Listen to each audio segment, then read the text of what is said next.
Josh said, honestly, fed up of being admired, interested, in love with. This is the most important summer since Klopp took over. If we fail to strengthen the summer, we could be fighting for the Europa League. So, weirdly, the situation over the last couple of days has actually made me more optimistic than pessimistic. I'll explain why.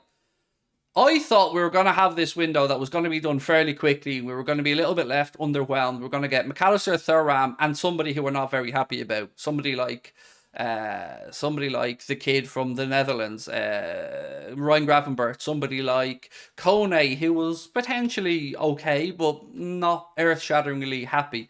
Now I'm starting to think more and more that Liverpool are just taking a step back and seeing what develops here, because there could be some interesting opportunities in this market, and there could be one transfer that knocks on a lot more. Now, the Declan Rice move as an example, that's going to be a British record transfer fee, £105 million for him to go to Arsenal.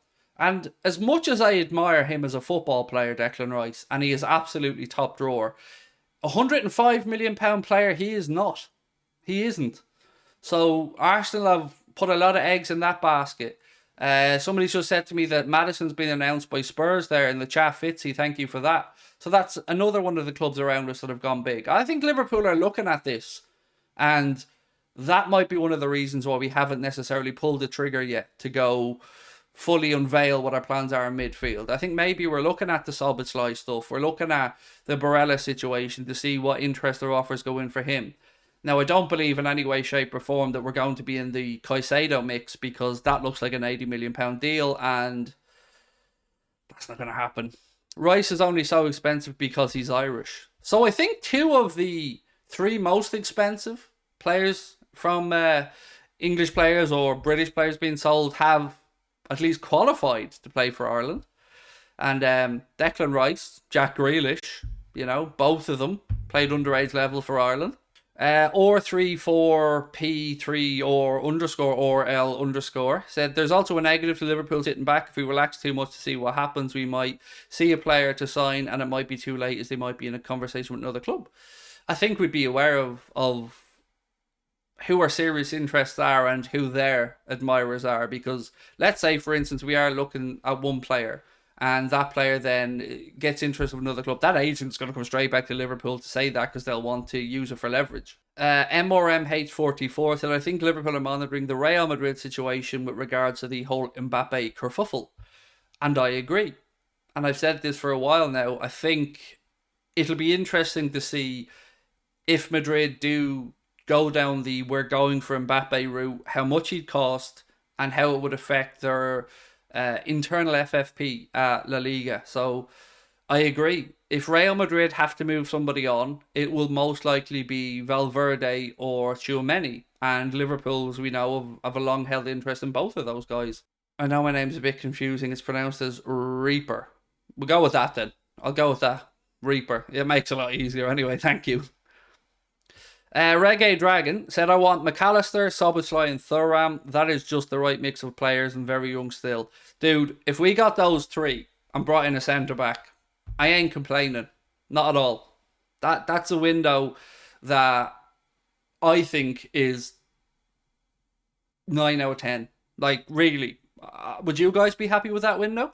If it ended with McAllister, Szoboszlai and Thuram and a centre-back who we assume is going to be one for the future, but with talent, I'm happy with that. I really, really am. That would be a fair window for the owners. I think, yeah, that would be good. Outlay there, potentially 35, 40, 75, let's say 55, 80, 130 mil. That's one Bellingham. So, yes, I'd be more than happy with that as a midfield window.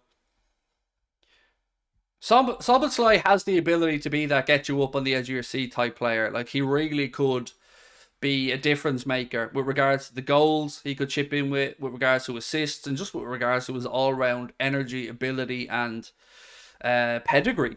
Because, for somebody who's only 22 years of age, he's a wealth of experience already between his time at Salzburg, Leipzig, and I think he was at Liefering, a lower tier club before that maybe. I love how you measure in Bellingham. Well, I think it's only fair to, because as somebody pointed out earlier on, Soy Boy, like, where's the Bellingham money? Where's the Tchouameni money? And if we were willing to, you know, potentially go for those guys, you would imagine that that pot of money should be roughly there. So, yeah, let's measure everything in Bellingham's.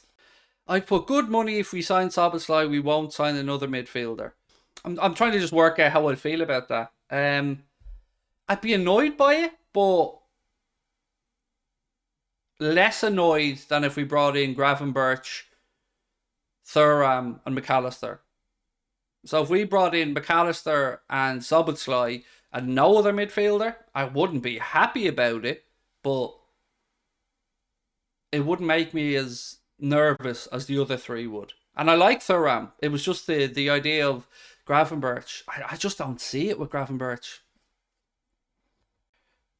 McAllister and Szoboszlai wouldn't be a good window, not getting players in the right positions, said Matthew. So what do you mean by that, Matthew? What about that wouldn't be the right positions?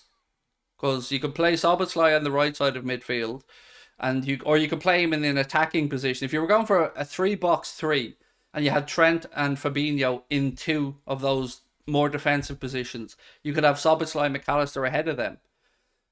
You could have Jones.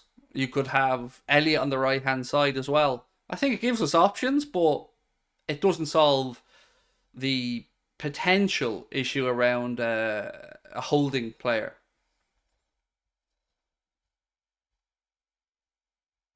I think we need a physical defensive mid like Thuram. He's 6'4", would love the presence in the middle of the pitch. Well, Szoboszlai's 6'1", so he's no, midget. Thuram, look, I'm fully excited by the possibility of Thuram as well. So that's why I keep saying I'd be really, really happy with a Szoboszlai, Thuram, McAllister window in midfield. That would make me very optimistic. Right, more stuff anyway. So Gabri Viega. Fabrizio Romano's been speaking about his situation, and you can add another name now to the list of clubs that are interested in this young man. Manchester City have now entered the race for the Spanish talent, said Fabrizio, after pulling out of the Declan Rice deal. So, all along, look, it looked like Rice wanted to go and stay in London. We've said this for a long time, and it's been known about for a long time. So, no surprise that Arsenal look like they'll get that deal over the line. And if Manchester City made them pay a few quid extra, well, that's part of the shithousery of football, I guess. But I don't know. I don't know what to think of Viega. I don't have a clue, because it's a weird one. Because there's loads of clubs apparently interested, but nobody's put the money down. We know it's €40 million and you can have the kid if of course he agrees on the move, but like that's the buyout clause.